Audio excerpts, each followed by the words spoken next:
हजरत Owais करनी का पूरा नाम ओवैस बिन आमिर बिन जुज था। आपका ताल्लुक यमन के मशहूर कबीले करन से था, जो कबीला मुराद की एक शाख है। इसी निस्बत से आपको करनीश कहा जाता है। आपकी विलादत यमन के इलाके कर्न में हुई, जहां आपने बचपन ही से तकवा, इबादत और अखलाक हसना का मुजाहिरा किया। इब्तिदाई जिंदगी और वालिदा की खिदमत। हजरत आवीसे के वालिद बचपन में ह्यूफात पा गए थे, इसलिए आप अपनी वालदा की आगोश में पले बढ़े। आपकी वालदा नाबीना थे और कमजोर भी, इसलिए हजरत आवीस ने अपनी पूरी जिंदगी माँ की खिदमत के लिए वक्फ कर दी। दिन रात माँ की देखभाल करते, उनकी जरूरियात पूरी करते और कभी भयान को अकेला नहीं छोड़ते थे। यही वजह ही कि नबी करीम सल्लल्लाहु अलैहि वसल्लम ने उन्हें वालिदैन की खिदमती अला मिसाल करार दिया। रसूल अकरम से अश्क मोहब्बत। हजरत आवीस करनी ने नबी करीम का सल्लल्लाहु अलैहि वसल्लम का जाहिर रेदेदार कभी नहीं किया, मगर आपस से बेपनाह इश्क रखते थे। जब इस्लामी मन पहुंचा तो हजरत आवीस ने फौरन इस्लाम कबूल कर लिया। आप कादिल रसूल अकरम की मोहब्बत से लिबरीज था। आपको अक्सर यह ख्वाहिश होती कि मदीनी हमनूर हजाएं और नबी सल्लल्लाहु की जियारत करें, लेकिन वालदा की खिदमत की वजह से आप इजाजत नहीं ले सकते थे।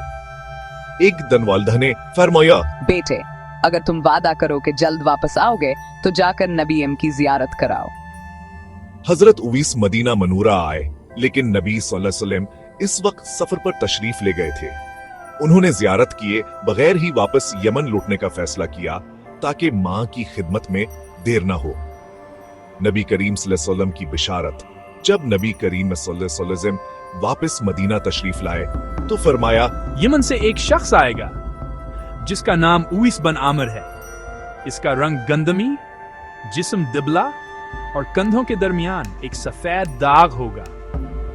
इसकी माँ इसके साथ है, वो उसकी खिदमत करता है। अगर तुम उसे देखो तो उससे अपने लिए दुआ करवाओ, क्योंकि इसकी दुआ कबूल होती है।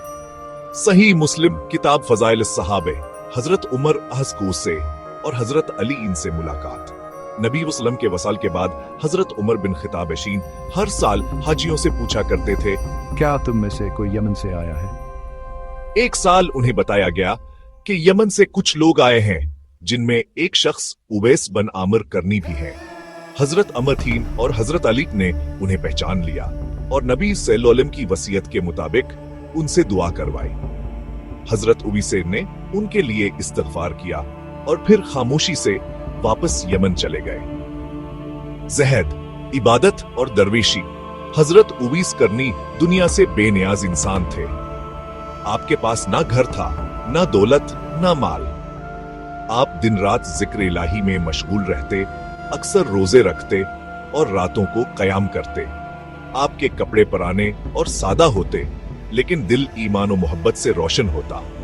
आप फरमाते थे, दुनिया के मालो मता से दिल को खाली रखो, ताकि दिल में अल्लाह का नूर जागजीन हो। सफीन की जंग में शिरकत और शहादत। हजरत ओवैस करनी ने बाद में हजरत अली तलैज़न के दौरे खिलाफत में सफीन की जंग में शिरकत की। इस जंग में आपने बहादुरी से लड़ते हुए शहादत पाई। यूं वो अल्लाह के रास्ते में अपनी जान कुर्बान कर गए। आपका मजार रका शाम के करीब वाक़ है, जहां आज भी हजारों ज़ायरीन अकीदत से हाजिरी देते हैं। अखलाक व तालीमात। माँ की खिदमत को सबसे बड़ी इबादत समझते थे।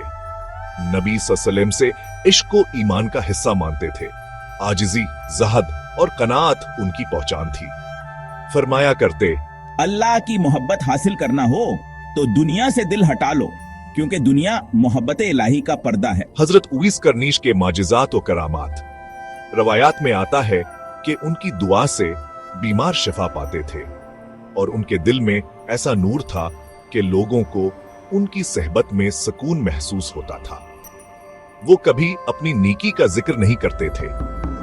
फरमाया करते, मैं अल्लाह का फकीर हूँ, अगर इसने चाहा तो बख्श देगा, वरना मैं कुछ नहीं। वफात। आपने 33 हजरी में सफीन की जंग में जामे शहादत नोश किया। आपकी उम्र तकरीबन 86 साल थी। आपकी कब्र रका शाम में मशहूर है। खलासा व सबक। हजरत ओवैस करनी की जिंदगी हमें यह सिखाती है कि माँ की खिदमत सबसे बड़ी इबादत है। नबी सल्लल्लाहु अलैहि वसल्लम से इश्क ईमान की इलामत है। खुलूस आजिजी और इबादत इंसान को अल्लाह के करीब कर देती है। जाहिरी शहरत नहीं बल्कि दिल का अखलास असल कद्र है। अल्लाह ताला हमें हजरत उवैस करनी के नक्शे कदम पर चलने की तौफीक दे। आमीन।